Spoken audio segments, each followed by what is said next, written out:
warahmatullahi wabarakatuh. Bismillahirrahmanirrahim.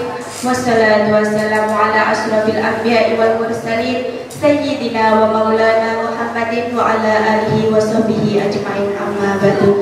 Yang terhormat Bapak Abu Munthalib MPD selaku Kepala SMK Negeri 2 Jombang, yang kami hormati Ibu Halimatus Saadah selaku pemateri, dan yang kami hormati Bapak Ibu SMK Negeri 2 Jombang yang berbahagia. Kali pertama, marilah kita ucapkan puji syukur kepada Allah Subhanahu wa Ta'ala yang telah melimpahkan rahmat serta hidayahnya sehingga pada pagi hari ini kita dapat berkumpul dalam acara diseminasi dan aksi nyata budaya positif dalam keadaan sehat walafiat. Alhamdulillahirabbil alamin. Tak lupa salawat serta salam tetap kita limpahkan kepada Nabi Agung Muhammad sallallahu alaihi wasallam yang telah menunjukkan jalan kebenaran, yakni ajaran agama Islam.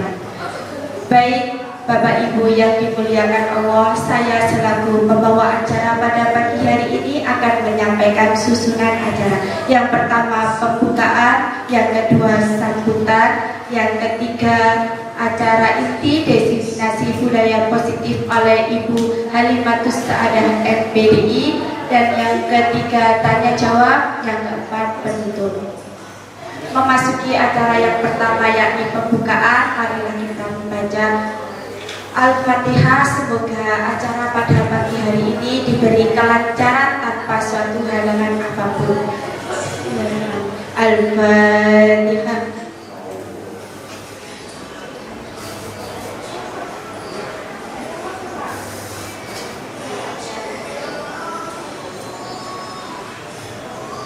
Amin ya rabbal alamin. Memasuki acara yang kedua yakni sambutan dari Kepala SMK Negeri 2 Jombang kepada Bapak Abdul Munthalib, silakan. Assalamualaikum warahmatullahi wabarakatuh. Bismillahirrahmanirrahim. Yang hormati Ibu Halimatus Saadah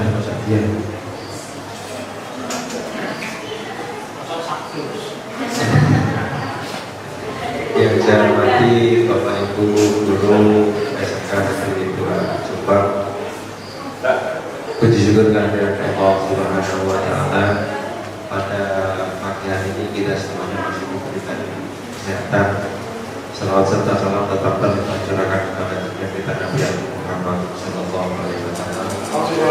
Yang ketiga, saya ucapkan terima kasih kepada Bu Halimat bahwa kegiatan ini bisa melaksanakan kegiatan ini. Mudah-mudahan ini kegiatan ini nanti bisa lancar, tidak ada halangan selama. Bapak Ibu sekalian, tema yang diangkat oleh Ibu Halimah ini adalah luar biasa, yaitu diseminasi budaya positif. Diseminasi budaya positif ini kalau memang kita terapkan di lingkungan pendidikan kita adalah sangat luar biasa. Karena apa? Segala sesuatu hal kalau kita tidak diikuti, kita biasakan dengan beberapa hal yang positif, itu saya yakin tidak akan bisa berhasil dengan baik. Maka kegiatan ini harapan kami tidak hanya sekedar nanti dipublikasikan, tidak hanya sekedar bahwa itu nanti hanya dipakai untuk semacam pemberitahuan kepada Bapak Ibu guru, tapi ada sebuah action, yaitu penerapan bagusan budaya positif yang bagaimana yang harus kita lakukan bersama. Maka saat ini betul yang kita ini semuanya adalah yang berhubungan dengan sekolah kita semuanya, yang berhubungan dengan siswa-siswi kita semua, sehingga dalam penerapan nanti actionnya betul-betul kita pahami semua. Tanpa ada sebuah kedisiplinan tinggi, tanpa adanya sebuah komitmen kita bersama itu tidak akan bisa tercapai dan tidak akan bisa berhasil. Jadi sekali lagi saya setelah ini nanti adalah tahun semuanya kegiatan ini sosialisasi kepada Bapak Ibu semuanya, penerapan actionnya kepada anak-anak ini betul-betul kita laksanakan dan kita terapkan. Karena saat ini memang harus kita sepakati bersama. Ini melalui nanti Bu Ima bisa mensponsori, bisa membuat sebuah gerakan baru lagi, di mana agar anak-anak khususnya bahkan Bapak Ibu guru itu bisa memberikan sebuah contoh kepada anak-anak kita. Ketemu salaman tapi kita tertawa senyum. Ya, hal-hal yang demikian malah kita dengan adanya kegiatannya Bu Ima tidak hanya sekedar bahwa ini tugas dari guru penggerak saja, tidak, tapi betul-betul diaplikasikan. Mudah-mudahan begitu. Bu Ima juga selaku yang mengangkat ini betul-betul kita memberikan contoh. Bu Ima memberikan contoh. Apalagi juga beliau menjelaskan bahwa ada sebuah ketimuran yang betul-betul tinggi, bahkan itu memang harus kita lakukan memangnya. Adat sopan santun itu adalah utama. Oh pintar kayak apa, tapi kalau nggak punya adat sopan santun, ya percuma. Lebih baik adat sopan santun ini kita tata, baru nanti skill dan lain sebagainya itu mengikuti. Bapak Ibu sekalian, dan nanti setelah ini bisa mempelopori teman-teman dan bisa merubah bahwa anak-anak ini betul-betul bisa berbuat yang terbaik dan yang terbaik, sehingga kita semuanya bisa melaksanakan ini dan ada sebuah perubahan yang signifikan. Tidak hanya sekedar ini tugas dari guru penggerak. Itu yang bisa saya sampaikan. Terima kasih, mohon maaf yang sebesar-besarnya. Akhirnya saya akhiri. Assalamualaikum warahmatullahi wabarakatuh. Baik, terima kasih disampaikan atas sambutan dari Bapak Abdul Muthalib. Semoga bisa bermanfaat untuk kita semua. Amin ya rabbal alamin. Untuk selanjutnya acara ketiga, acara inti diseminasi dan aksi budaya positif oleh Ibu Halimatus Saadah MPDI, dipersilakan. Assalamualaikum warahmatullahi wabarakatuh. Waalaikumsalam warahmatullahi wabarakatuh. Semangat pagi Bapak Ibu guru hebat. Pagi. Alhamdulillah. Panjenengan pada pagi hari ini sudah berkenan hadir untuk kegiatan diseminasi budaya positif. Saya mengapresiasi kepada panjenengan semua. Terima kasih atas kehadirannya. Bapak Ibu masih semangat ya? Nah, biar semangatnya bertambah, saya ajak ice breathing dulu. Panjenengan bisa berdiri. Ke atas menggapai cinta, tangan ke samping burungnya terbang, tangan ke depan ikan berenang, duduk yang rapi siap berdoa. Aku tak tangan diputar, lumpur tangan diulur, Setelah balik di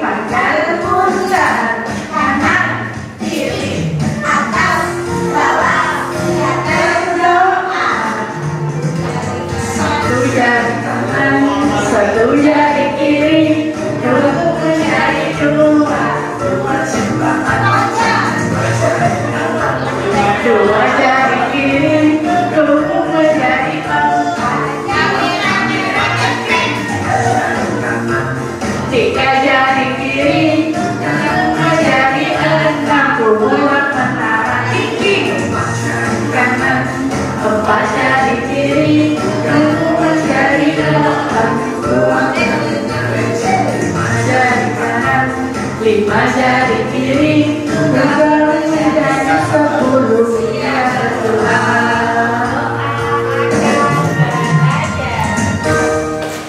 Oke, silakan duduk. Sudah siap berdoa? Bapak Ibu, mari kita menundukkan kepala seraya berdoa semoga kegiatan pada hari ini diberikan kemudahan dan kelancaran, dan setelah keluar dari ruangan ini bisa mengubah mindset kita untuk menjadi lebih positif lagi. Berdoa dimulai.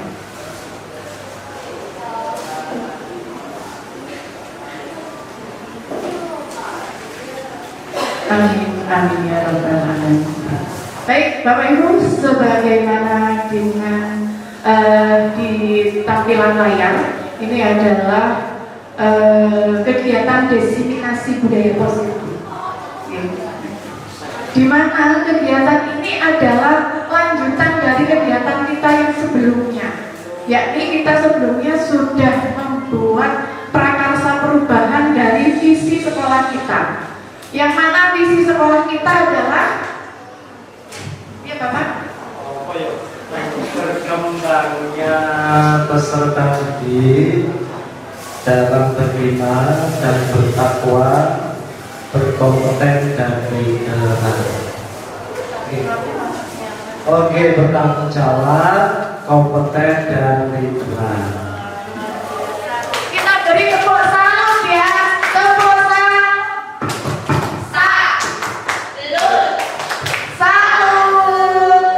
Luar biasa Bapak. Nah, itu adalah visi sekolah kita yang kemarin sudah kita sepakati bahwa tanggung jawab yang kita pilih untuk kita wujudkan. Kaitannya dengan budaya positif apa? Nanti akan kita bahas bersama. Oke. Kemarin kita sepakati prakarsa perubahan adalah berkembangnya sikap tanggung jawab dalam lingkungan belajar yang aman dan nyaman. Bapak Ibu, mohon untuk berkonsentrasi ya dengan 7 materi ini. Banyak nggak Bapak? Banyak, tapi insya Allah nanti isinya daging semua. Oke, nggak usah bosan nanti. Jadi ada 7 materi Bapak Ibu yang akan saya sampaikan kaitannya dengan materi budaya positif. Yang pertama adalah perubahan paradigma positif. Yang kedua, disiplin positif dan nilai-nilai kebijakan universal. Yang ketiga, teori motivasi, hukuman dan penghargaan serta restitusi. Yang keempat, keyakinan kelas. Yang kelima, kebutuhan dasar manusia dan dunia berkualitas. Yang keenam, nanti kita berbicara tentang 5 posisi kontrol seorang guru. Dan yang ketujuh adalah kita praktek segitiga restitusi. Luar biasa ya bahasanya, kok bahasa planet gitu ya. Nah nanti insya Allah Bapak Ibu itu sudah melaksanakan, akan tetapi istilahnya baru menyadari adanya di sini.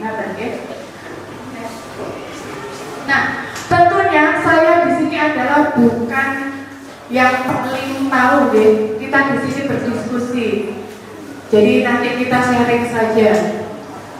Oleh karena itu, mohon diperhatikan ya sebelum untuk memulai berdiskusi, ada 3 pertanyaan pemantik Bapak Ibu. Yang pertama, nah ini kaitannya dengan tim disiplin ini ya. Hukuman dapat mendisiplinkan anak. Setuju atau tidak? Yang setuju boleh angkat tangan. Hukuman dapat mendisiplinkan anak. Setuju. Setuju. Yang setuju angkat tangan. 1, 2, 3, 4, 5, 6. Oke, yang tidak setuju angkat tangan. 1, 2, 3, 4. Ya. Kemudian yang kedua, pemberian hukuman dengan hal positif seperti membaca atau membersihkan halaman sekolah dapat meningkatkan disiplin anak. Setuju. Yang setuju angkat tangan. Setuju. 1, 2, 3, 4, 5, 6, 7, 8, 9, 10. Yang nomor 3, memberi penghargaan dapat meningkatkan motivasi belajar anak. Luar biasa. Kita beri tepuk tangan untuk kita semua ya.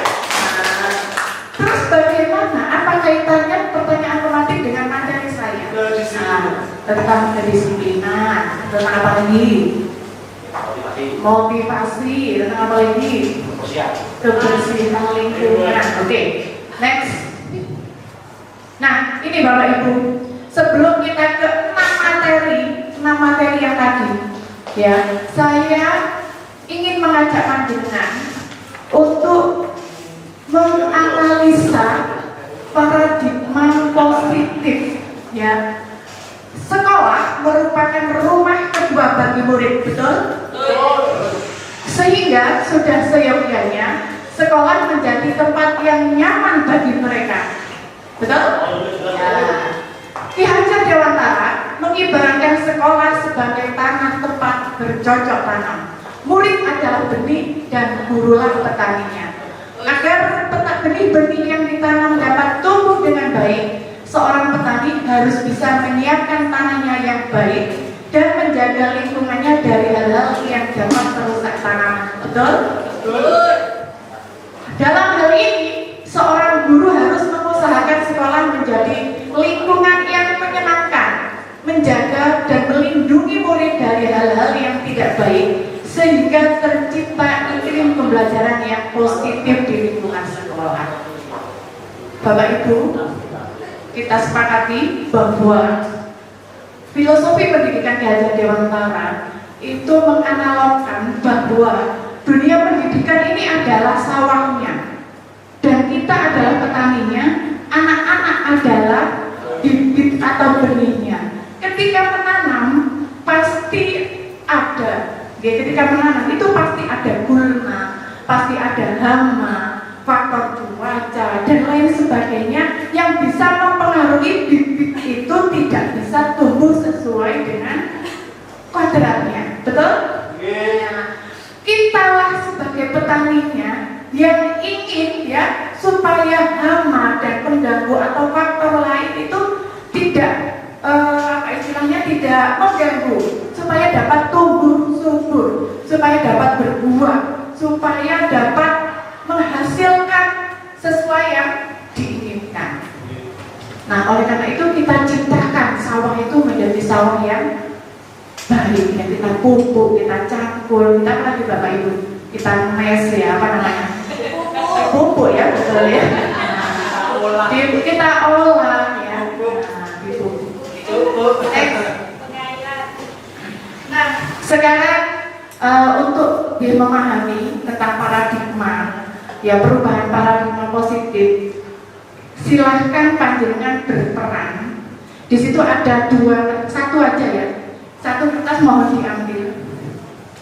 Permainannya adalah yang sebelah kanan adalah A, Bapak Ibu yang sebelah kanan adalah A, yang sebelah kiri adalah B, G.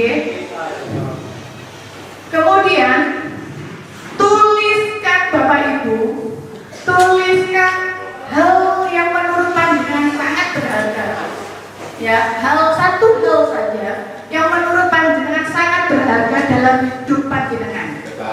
Bebas. Ditulis. Oke, itu dulu tugasnya. Ditulis hal yang paling berharga dalam hidup Anda. Sudah? Kalau sudah, sekarang panjenengan saling bergantian. Untuk apa? Ya, untuk membuka apa yang menjadi hal yang sudah ditulis tadi, ya. Hal yang sudah ditulis itu panjenengan simpan di genggaman panjenengan. Sudah? Digulung, disimpan.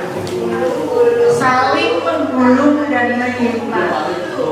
Setelah itu, ya, lawannya bergantian untuk bagaimana caranya supaya bisa membuka kepalan tangan. Boleh dengan membujuk, boleh dengan intimidasi, mengancam, menghardik, merayu, memberi uang, ya, memberi uang.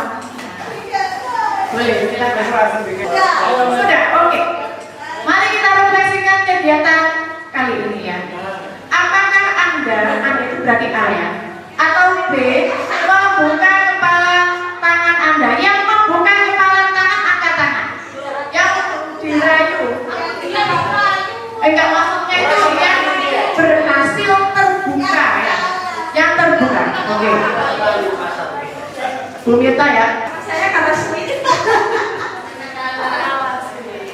Oke, karena kalah sweet. Oke ya. Nah, yang kedua, siapakah A atau B yang tidak membuka kepala tangan? Saya tidak membuka karena menurut saya ini adalah berharga bagi saya, jadi tidak saya perlihatkan untuk Bu Ani. Kan sangat berharga bagi hidup saya, bukan? Oke, dari untuk saya sendiri. Jadi, kok tidak boleh? Terima kasih Bu. Oke. Dalam kegiatan ini sesungguhnya siapa yang memegang kendali atau kontrol untuk membuka? Siapa Ibu? Diri sendiri. Oke, itu. Coba kita nah ini refleksinya. Kita sendirilah yang memegang kontrol atas kepala kita.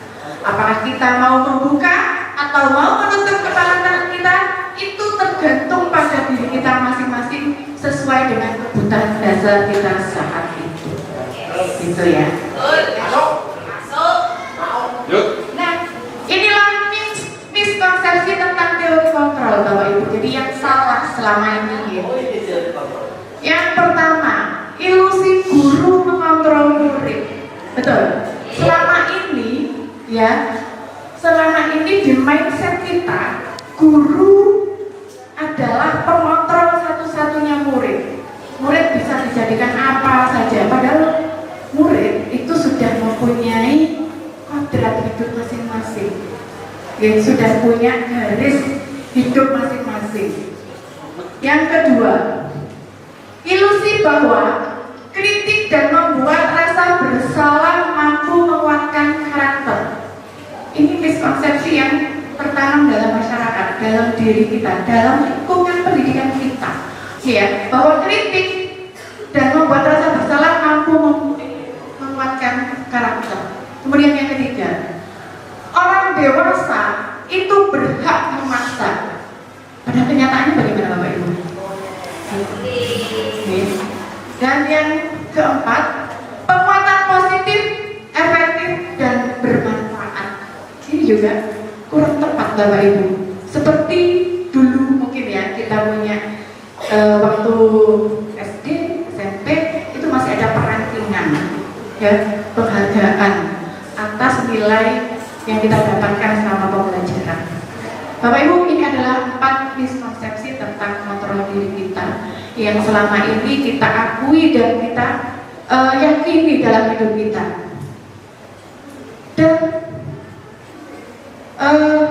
untuk itu, tadi judulnya adalah perubahan paradigma positif nih.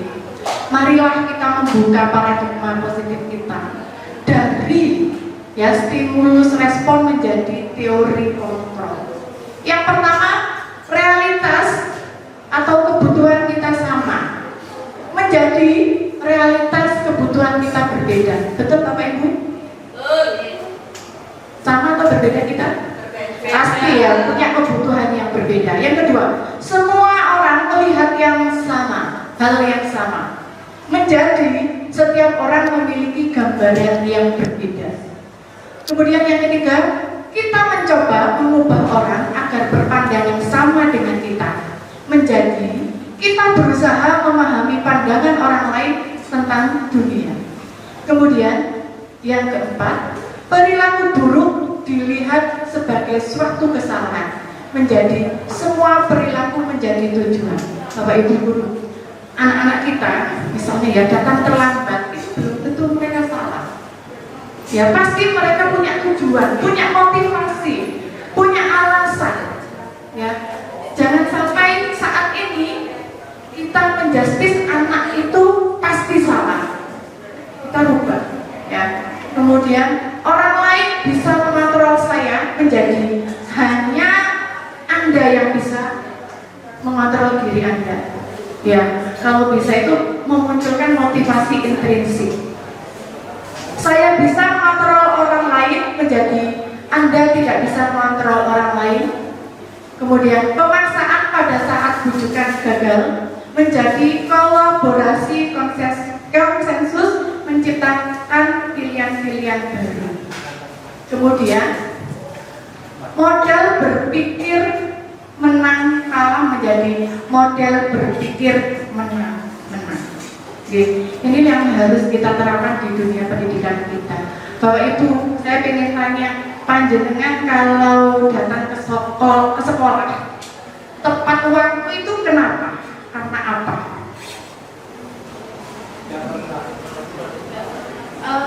Tidak terlambat. Kewajiban. Karena kewajiban. Ada yang lain? Kenapa Anda tidak datang terlambat ke sekolah?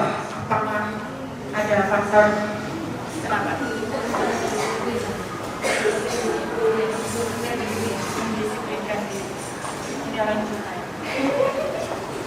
Oke, ya. Bagaimana jawabannya? Kita lihat next. Ini ya Bapak Ibu.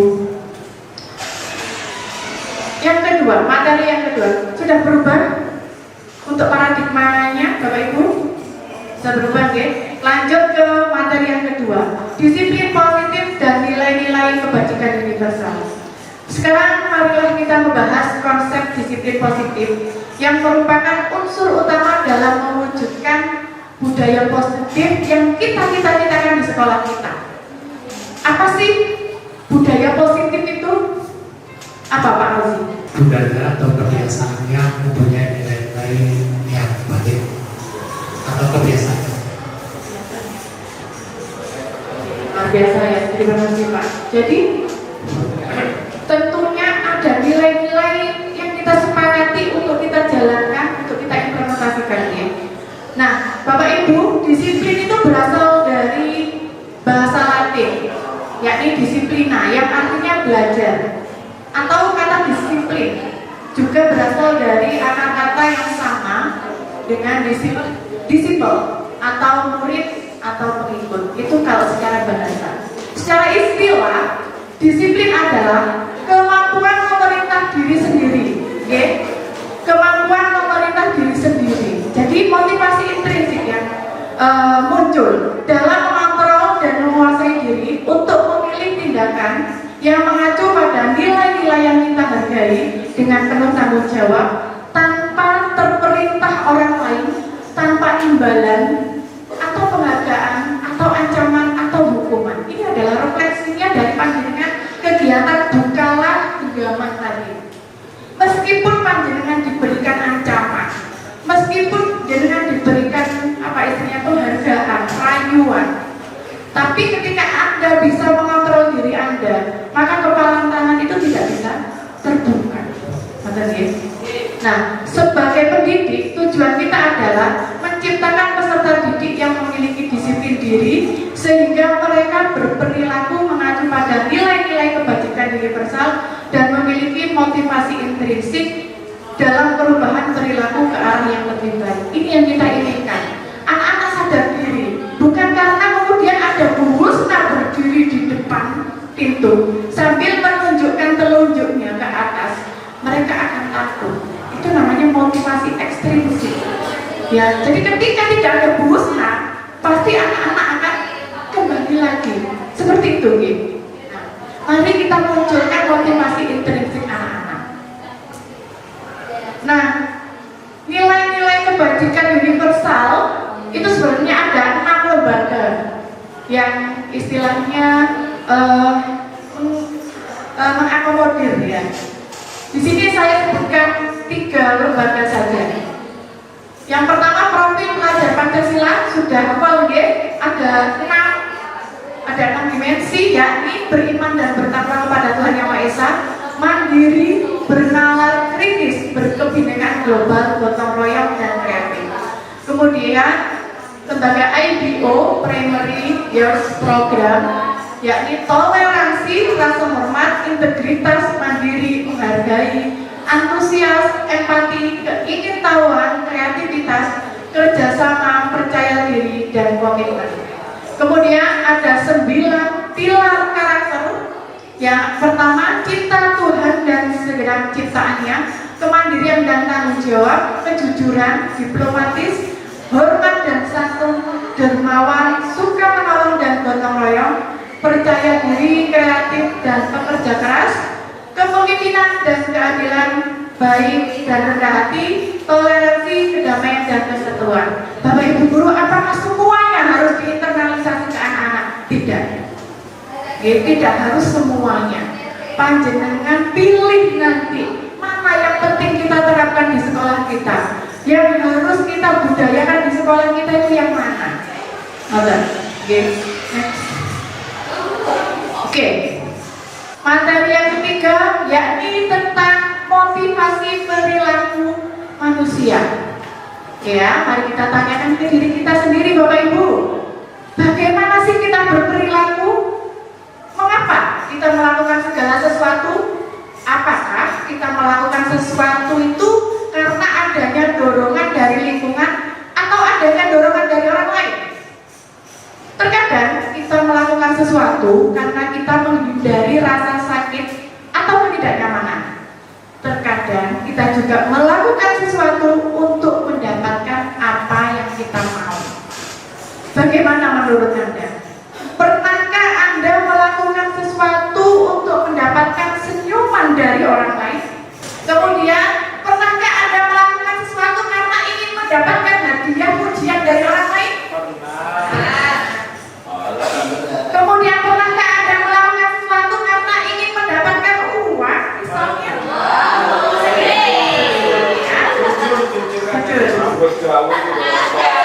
Apalagi kira-kira alasan orang melakukan sesuatu, Pak? Ada yang tahu nggak kira-kira apa alasan untuk melakukan sesuatu? Banyak sebuah motivasi untuk melakukan sesuatu yang ingin dihadiri oleh banyak sekali masa-masa. Termasuk di sebelah saya itu. Menurut saya ya, kalau menurut pengalaman saya ketika mengamati sikap atau perilaku teman-teman, banyak sekali lah di antaranya cari muka mungkin. Istilahnya apa cari muka?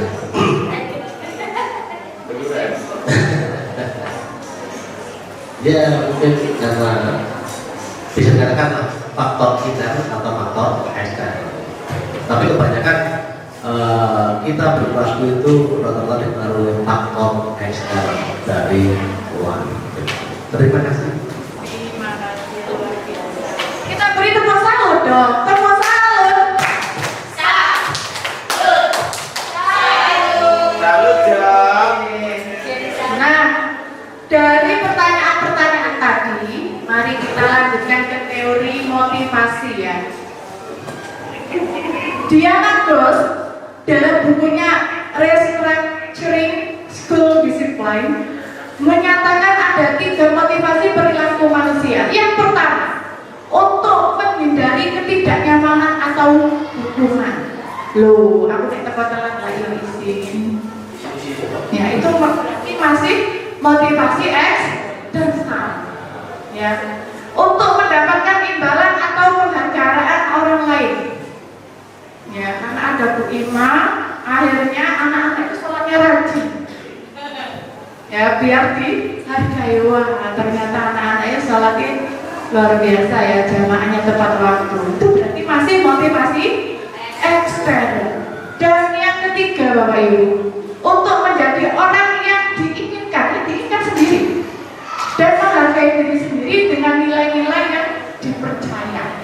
Ini adalah motivasi intern. Dan alhamdulillah di ruangan ini semuanya ya Bapak Ibu memiliki motivasi intern. Nah, luar biasa ya.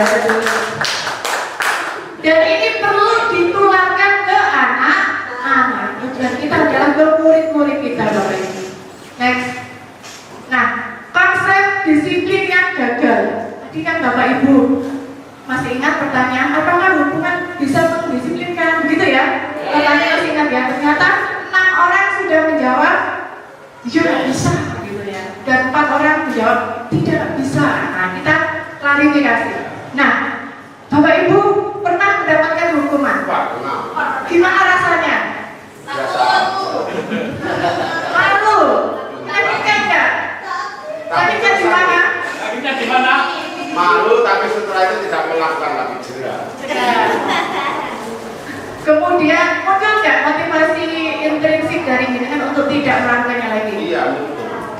Kita ini kan korban pendidikan yang ada punishment and reward. Ya, karena contohnya kayak cakai waktu masih kecil senengannya ada sekali, kemudian dicabut dipakai, lepas itu gambarnya ada sekali mana.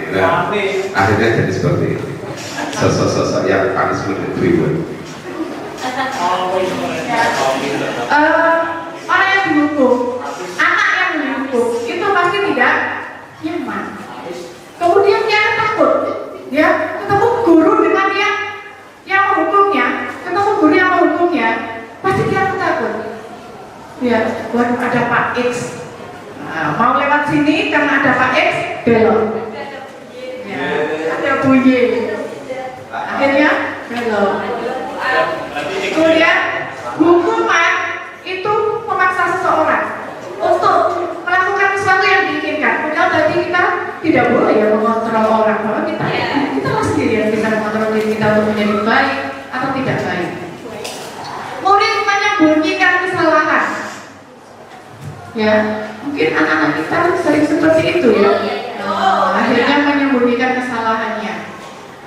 Murid menjadi rendah diri atau insecure. Ya, nggak pede di kelasnya, merasa dibully akhirnya. Nah, penghargaan, Bapak Ibu, penghargaan itu ternyata tidak efektif. Kenapa? Karena dapat merusak hubungan. Apa? Iri, gitu ya. Jadi ketika temannya dapat nilai baik, dikasih reward, akhirnya muncullah iri hati dari temannya yang lain. Yang kemudian mematikan kreativitas, menghukum dengan sistem ranking dan merampas hak menghargai dirinya. Ini adalah konsep disiplin identitas gagal. Konsep disiplin ada dua Bapak Ibu, ada gagal, ada sukses. Dan inilah konsep disiplin yang sukses, yakni konsekuensi dan restitusi. Penguatan jangka pendek, kemudian perlu monitoring berkelanjutan, stimulus respon, murid menghormati peraturan, kehilangan waktu untuk merenungi kesalahan. Dan yang paling sukses adalah restitusi. Restitusi itu memperbaiki kesalahan Bapak Ibu. Memang butuh waktu dan butuh komunikasi intensif, tapi hasilnya akan memunculkan motivasi intrinsik. Nah, ini ya perbedaan. Ini contoh kasus. Siswa sering tidak mengerjakan PR. Kalau itu hukuman, maka tindakannya adalah guru menghukum siswa tersebut hormat bendera selama 10 menit. Guru marah dan murid takut. Itu adalah hukuman. Muncul nggak motivasi intrinsik? Nggak muncul. Ya, pasti nggak kapok gitu ya. Kemudian konsekuensi. Guru memberikan konsekuensi untuk mengerjakan PR-nya saat istirahat atau dikerjakan sebanyak 3 kali lipat. Masih ingat ya waktu MI suruh nulis istighfar 1000 kali ya waktu di madrasah. Guru tegas dan siswa menghormati peraturan. Kemudian restitusi. Guru menanyakan keyakinan kelas atau keyakinan dirinya dan membantu siswa menyelesaikan masalahnya. Guru terbuka dan siswa menghormati dirinya dan orang lain. Ya, ini bedanya, perlakuannya. Ketika ada kasus, anak tidak mengerjakan PR, ketika disebut hukuman adalah antara kasus dan penyelesaiannya itu tidak match. Anak tidak mengerjakan PR. Anak tidak mengerjakan PR, hukumannya hormat bendera. Jadi tidak match. Kemudian konsekuensi. Siswa disuruh mengerjakan 3 kali lipat. Konsekuensinya itu kamu kakak kerjakan 3 kali lipat. Tapi kalau restitusi itu nanti anak-anak ya, anak yang mempunyai kasus tersebut kita panggil. Memang butuh waktu. Kita ajak komunikasi tentang bagaimana motivasinya, kenapa alasannya, dan kita tunjukkan nilai-nilai yang sudah kita sepakati. Nanti ada prakteknya, tenang. Next. Restitusi adalah adalah proses menciptakan kondisi bagi murid untuk memperbaiki kesalahan mereka sehingga mereka bisa kembali pada kelompok mereka dengan karakter yang lebih kuat. Restitusi juga merupakan proses kolaboratif yang mengajarkan murid untuk mencari solusi untuk masalah mereka dan membantu murid berpikir tentang orang seperti apa yang mereka ingin tujuan kuliahnya dan bagaimana mereka harus memperlakukan orang lain. Ini menurut dosen tahun 2004. Ini teori ya. Oke. Nah, bagaimana caranya menumbuhkan motivasi intrinsik ini Bapak Ibu dengan keyakinan kelas. Kalau kita yakini, kita sepakati, insya Allah ya lebih mantap daripada tata tertib itu kita yang buat, anak-anak nggak tahu, ya tiba-tiba ada tata tertib berapa poin itu, bahkan panjenengan yang buat sendiri gurunya tidak tahu apa isinya. Ya, ini adalah salah satu solusi Bapak Ibu. Mengapa sih tidak peraturan saja? Mengapa harus keyakinan kelas atau keyakinan sekolah? Kalau lingkupnya lebih luas. Ya, kalau lingkungan kelas, kenapa saya undang Bapak Ibu wali kelas? Itu ini, fungsinya adalah ini. Panjenengan nanti bisa menerapkan di kelas panjenengan masing-masing untuk membuat sebuah keyakinan kelas bersama. Supaya apa? Keyakinan itu dibuat bersama, diaminkan bersama. Ketika melanggar keyakinan kelas itu tahu. Ya. Kemudian mengapa kita memiliki peraturan harus dengan tepat waktu pada saat mengikuti pelatihan? Nah, untuk mendukung motivasi intrinsik, mari kita kembali ke nilai-nilai keyakinan-keyakinan yang lebih menggerakkan seseorang dibandingkan mengikuti serangkaian peraturan-peraturan. Anak misalnya nggak pakai bed, kamu tahu peraturannya nggak pakai bed itu poinnya berapa? Hanya sekedar di sini saja, hanya sekedar gambaran saja. Makanya ya nanti perlu kita buatkan sebuah kegiatan Bapak Ibu, entah semua siswa atau hanya kelas 10 saja, kita kumpulkan bersama untuk membuat sebuah keyakinan sekolah yang nanti anak-anak sendiri ya yang istilahnya memberikan masukan, kemudian kita giring kalimatnya untuk kita sepakati. Nilai-nilainya yang mana? Yang tadi profil belajar Pancasila dari IBO tadi, yang integritas, tanggung jawab dan lain sebagainya. Oke, nanti ada contohnya. Next. Ini yang sudah saya lakukan ya. Kegiatan membuat keyakinan kelas di awal pelajaran. Kalau panjenengan bukan wali kelas, atau jenengan wali kelas, upayakan membuat kesepakatan bersama di awal pelajaran. Mungkin anak-anak ada gini, boleh makan ya, boleh minum ketika pembelajaran. Kita masukkan anak-anak. Ya, diyakini itu betul nggak? Karena sebuah budaya itu kan tergantung kesepakatan di dalam ruang tersebut. Boleh, gitu ya. Misalnya kita, bagaimana yang lainnya? Boleh nggak makan dan minum? Boleh Bu, asalkan izin. Ya, jadi kita dorong anak-anak untuk menumbuhkan motivasi intrinsiknya. Ini ya. Jadi berdiskusi tentang peraturan. Kita gali anak-anak. Apa saja sih yang harus kita sepakati? Apa saja yang harus kita taati di kelas ini anak-anak? Kita bikin peraturan. Boleh dengan kertas yang ditempel-tempel itu. Kemudian menyusun peraturan menjadi keyakinan. Aturan sudah ditempel, kita jadikan kita kelompokkan. Ya, kita kelompokkan aturan itu. Setelah itu kita tempelkan keyakinan di kelas itu tentang kehadiran, tentang kedisiplinan, kehadiran dan keterlambatan. Kami akan berusaha hadir tepat waktu dalam setiap pelajaran dan menghargai waktu belajar. Jika terjadi keterlambatan, kami akan memberitahu guru dengan penuh hormat. Komitmen pada belajar. Kami berkomitmen untuk belajar dengan sungguh-sungguh, bertanya saat memiliki pertanyaan dan mencari bantuan ketika kami menghadapi kesulitan dan seterusnya. Ini contohnya.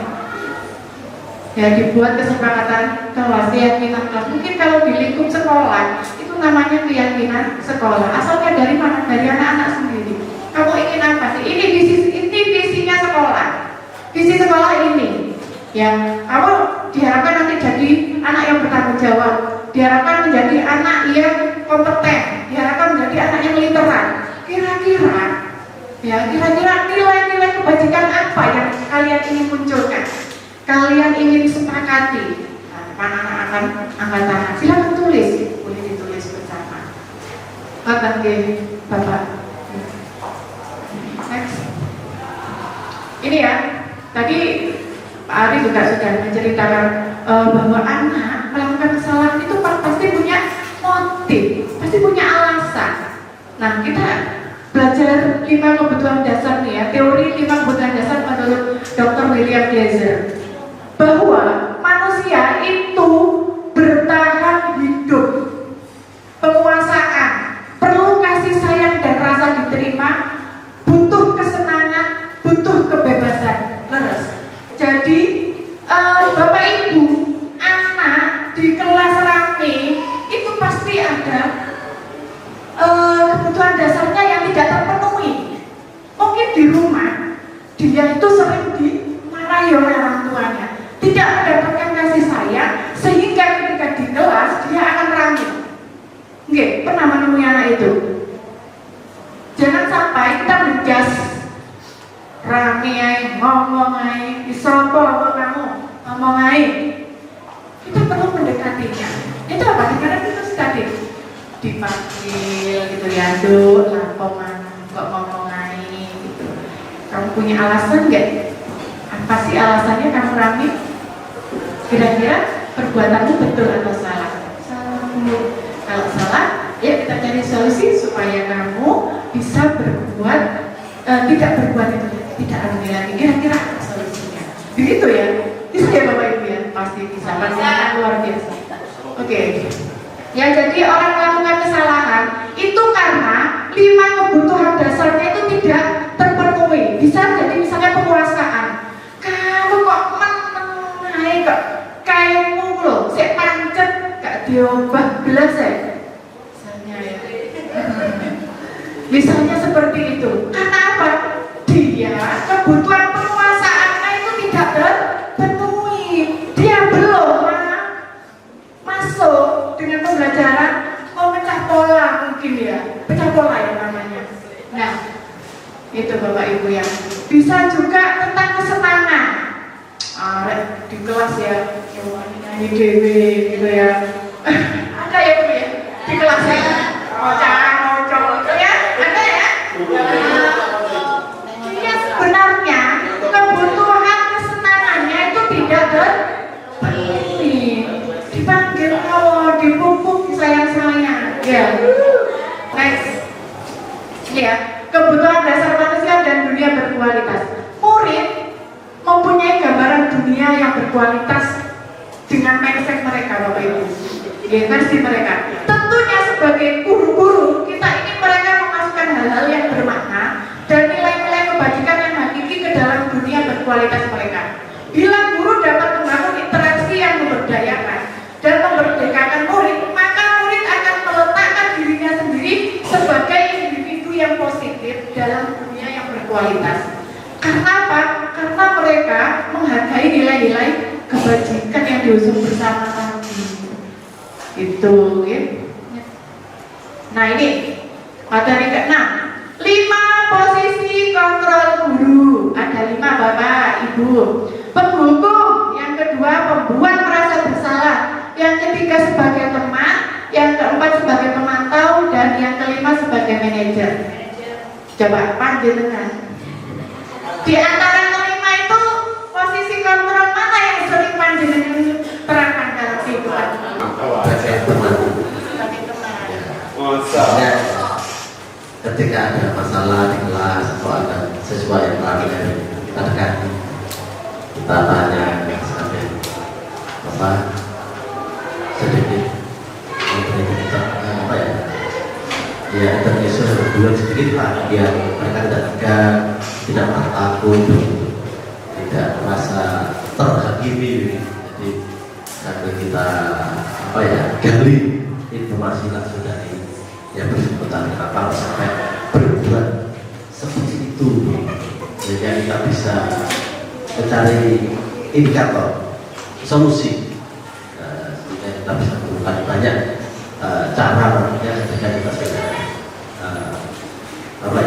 masuk dalam dengan sesuatu. Terima kasih. Oke, terima kasih Pak Gun atas sharing pengalaman pribadinya ya. Beliau lebih memposisikan diri beliau sebagai seorang teman bagi murid-murid yang lainnya. Oke, kita lihat apa perbedaannya. Nah, ini Bapak Ibu guru. Contoh penerapannya. Siswa tidak memakai atribut lengkap saat upacara bendera. Kira-kira tim disiplin di posisi yang mana? Kita tahu yang paling benar adalah manajer, tetapi yang sering kita lakukan tidak hanya saya ya.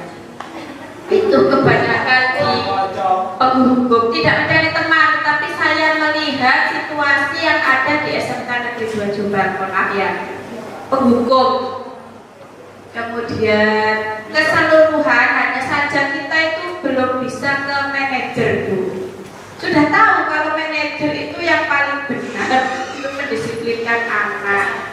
Tetapi kita tuh fasenya itu masih di lingkup penghukum, pemantau teman, membuat rasa bersalah ke manajernya tuh balik lagi kita tahu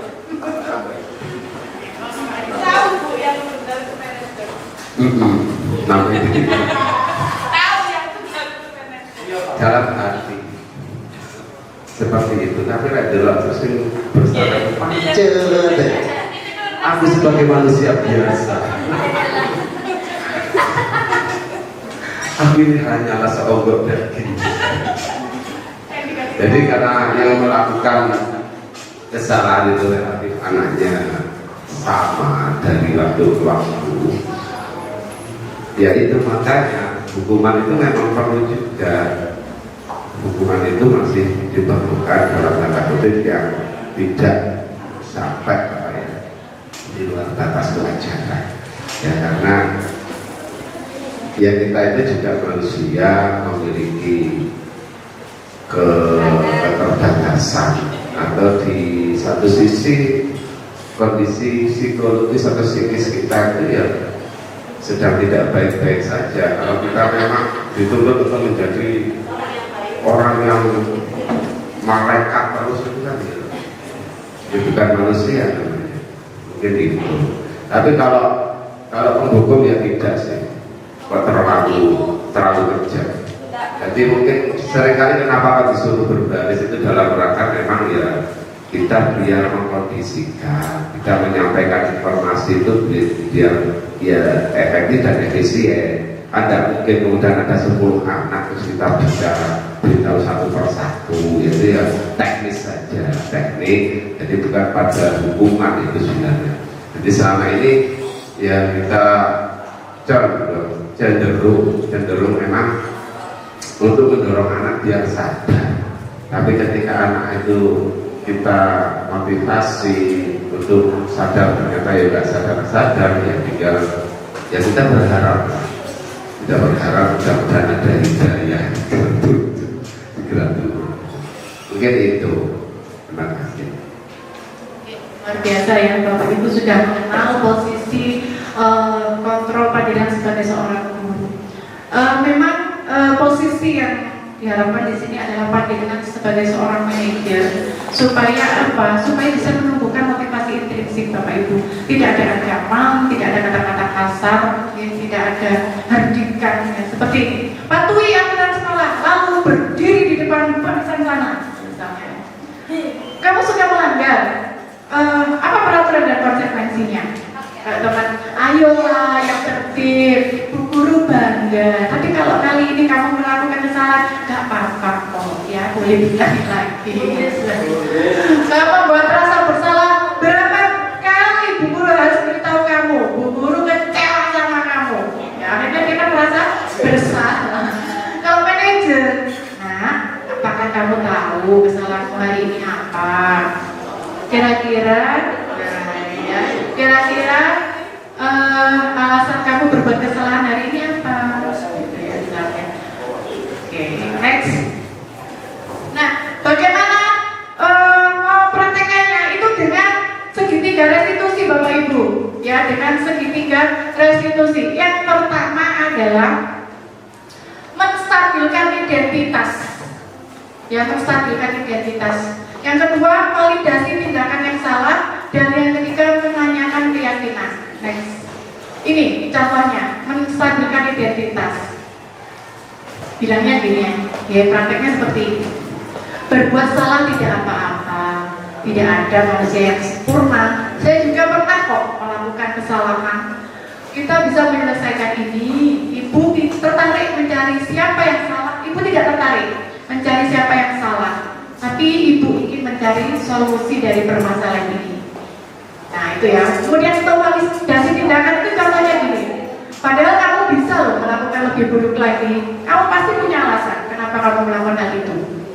Ya, jadi memvalidasi tindakan yang salah. Kemudian menanyakan, kira-kira kesalahanmu itu tidak sesuai dengan keyakinan apa yang sudah kita sepakati. Ya, kamu melanggar tindakan yang mana?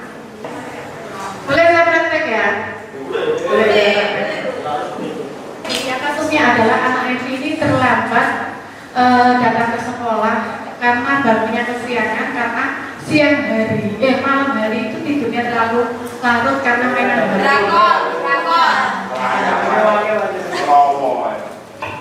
Hal yang pertama adalah menstabilkan identitas, jadi supaya dia juga memahami kesalahannya.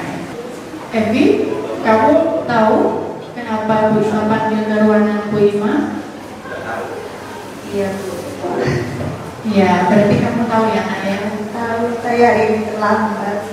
Hari ini terlambat. Kemarin bagaimana? Tidak. Kemarin terlambat. Hari ini terlambat. Kira-kira perbuatan terlambat itu perbuatan yang benar atau perbuatan yang salah ya? Perbuatan yang salah. Perbuatan yang salah. Bu Ima tahu, Bu Ima tahu ya ini bahwa terlambat itu adalah perbuatan salah dan semua manusia pernah berbuat salah. Betul tidak? Benar. Bu Ima pernah berbuat salah, ya. Bu Evi juga pernah berbuat salah. Teman-teman yang lain juga pernah berbuat salah. Sepakat bahwa manusia itu tempatnya salah dan lupa.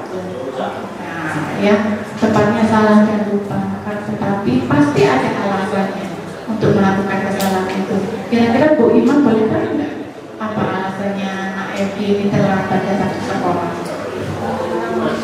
Tidurnya kemalaman. Kemarin tidurnya kemalaman. Kira-kira kenapa ya kok tidurnya kemalaman? Oh, sleep. Tidurnya kemalaman karena sleep call. Ya. Jadi Evi ini tidurnya malam sehingga bangunnya kesiangan. Betul. Benar itu. Kira-kira Evi mau nggak datang terlambat lagi besok? Insya Allah tidak. Tidak. Supaya tidak datang terlambat, kira-kira apa ya? Kita cari solusi yuk. Apa kira-kira ya supaya Evi tidak datang terlambat lagi? Tidurnya lebih cepat. Tidurnya lebih cepat. Pacarnya diputus ya? Iya. Barangkali itu ya. Oke, jadi Evi sudah punya solusi ya. Solusinya supaya tidak datang terlambat, pacarnya diputus dan tidurnya lebih awal, betul? Iya. Nah, sekarang pacarnya diputus. Kira-kira keyakinan kelas apa ya yang sudah dilanggar Evi? Oh iya, disiplin. Disiplin dan menghargai waktu. Jadi dulu kita punya kesepakatan di kelas ya, kita sudah bikin keyakinan kelas bahwa kita datang sekolahnya 15 menit sebelum bel. Betul? Betul. Oke. Pak Evi, semoga kamu menjadi lebih baik lagi, ya, mengingat lagi ya tentang keyakinan kelas yang sudah kita buat. Tetap semangat sekolahnya. Semangat, semangat. Iya. Aceh. Kasih gitu.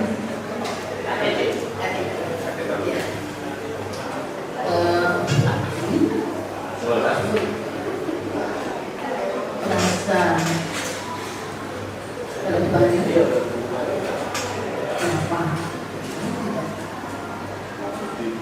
Tidak ya. Ya, ini, mungkin kalau yang dipanggil itu pasti sudah merasa waktu yo. Kita kau bicara selama ini belum tahu kita sudah bahas selama datang ke sekolah ada cantik boleh kok ya. Semua perempuan pasti ingin cantik ya, ingin dilihat cowok enggak. Tujuannya apa sih? Dandan? Oh, biar kelihatan cantik saja. Yang lihat siapa? Punya pacar? Gitu ya. Oh, berarti pacar itu tertarik kalau cantik ya? Gitu ya. Salah satu caranya itu menarik itu memakai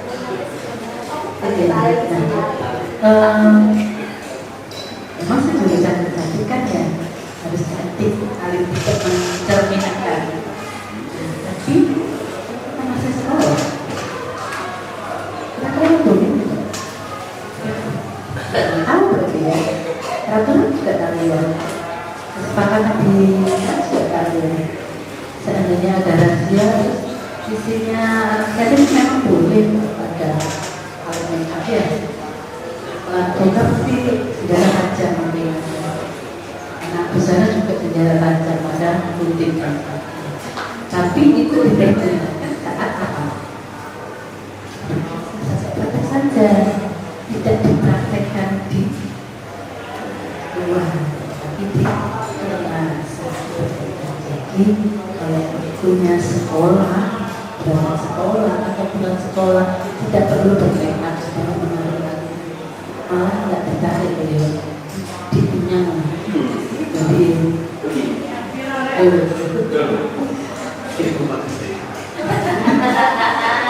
kira-kira kalau kita dadanya terlalu itu dipandangin nanti apa bisa? Dadanya kenapa begitu?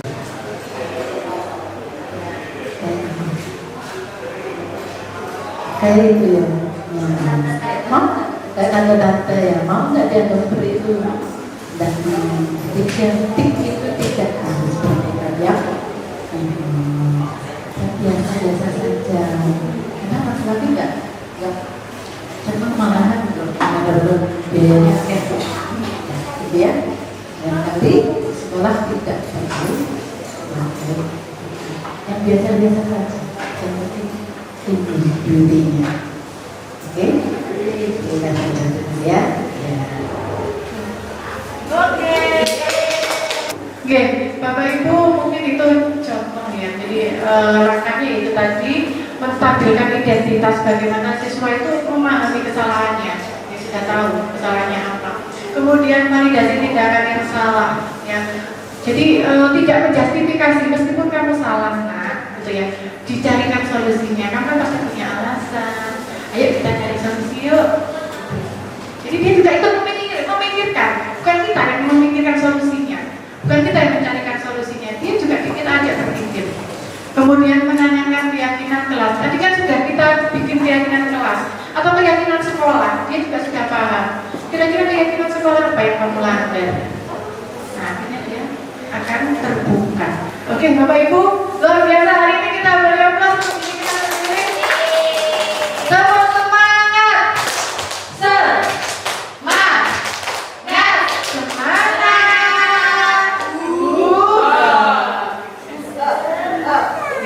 Terima kasih Bapak Ibu atas atensinya, atas partisipasinya untuk berdiskusi bersama, dan saya harapkan Bapak Ibu untuk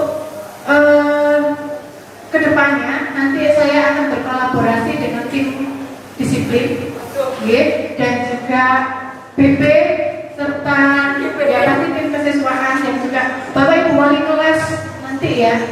Mungkin bisa juga dipraktekkan di kelasnya masing-masing untuk membuat keyakinan kelas.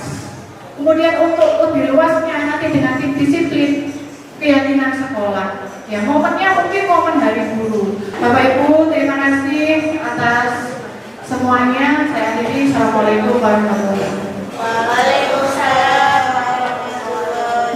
Baik, alhamdulillah. Terima kasih Bu Ima atas ilmunya. Tepuk tangan sekali lagi untuk Bu Ima yang luar biasa.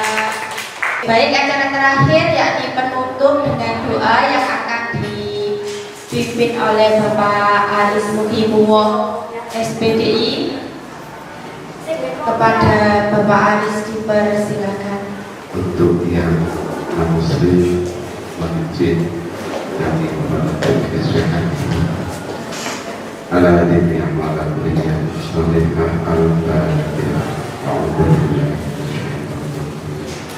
Bismillahirrahmanirrahim. Alhamdulillahirabbil alamin. Iyyaka na'budu wa iyyaka nasta'in.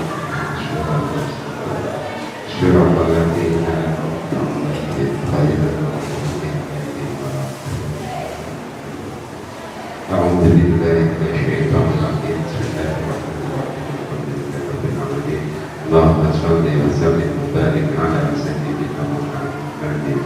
Salatan tanjina biha min ahwali wal afat wa taqabbal biha jami'al hajat wa tu'minna biha وترفعنا بها عندنا على درجة تبين بها صلى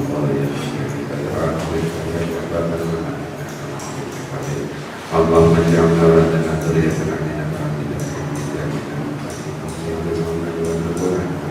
بالخير ولا تجعلنا وإياهم فتنة الدنيا كذلك عندك وارزقنا إياه من نافعا صلى الله عليه وسلم. اللهم أرنا الحق حقا وارزقنا اتباعه وأرنا الباطل باطلا وارزقنا اجتنابه. ربنا هب لنا من أزواجنا وذرياتنا قرة أعين واجعلنا ربنا آتنا في الدنيا حسنة وفي الآخرة حسنة وقنا عذاب النار. سبحان ربك رب العزة عما يصفون وسلام على المرسلين والحمد لله رب العالمين. بسم الله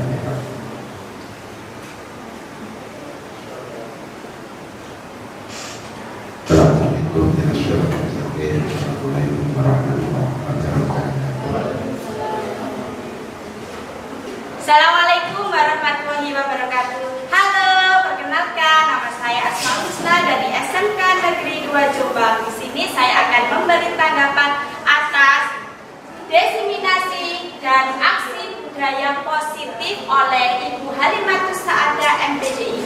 Di sini saya mendapatkan ilmu baru tentang kontrol siswa. Yang saya tahu di sini, saya sendiri sebagai tim disiplin kebiasaan itu menghukum, tapi menghukum di sini mendidik bukan berarti dalam kekerasan. Tetapi setelah mengikuti adanya diseminasi dan aksi budaya positif dari Bu Ima, saya sadar bahwa yang benar mendidik siswa-siswi SMK Negeri 2 Jombang dengan cara kontrol manajerial. Semoga bermanfaat. Assalamualaikum warahmatullahi wabarakatuh.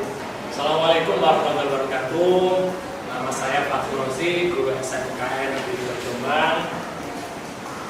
Yang pertama saya mengucapkan terima kasih mendapatkan materi baru tentang diseminasi budaya positif yang disampaikan oleh Ibu Halimatus Saadah. Materi ini sangat berharga bagi saya, terutama saya adalah kebetulan saat ini menjadi wakasek siswa. Sering sekali sampai saat ini bahwa menghukum itu adalah sanksi, menghukum itu adalah ketika menggerakkan anak. Tentunya ada tahapan-tahapan. Contoh yang telah kami dapatkan dari materi ini, anak menghukum terlambat bukan karena dia sengaja, mungkin karena di rumah mungkin ada kesibukan atau membantu orang tuanya. Nah, kalau misalnya anak yang rajin bantu orang tuanya, sayangnya tidak tepat kalau anak itu dihukum dengan memberi penghormatan kepada bendera. Nah, ini adalah suatu kegiatan yang positif bagi saya mengenai tentang diseminasi budaya positif. Terima kasih Bu Ima. Assalamualaikum warahmatullahi wabarakatuh.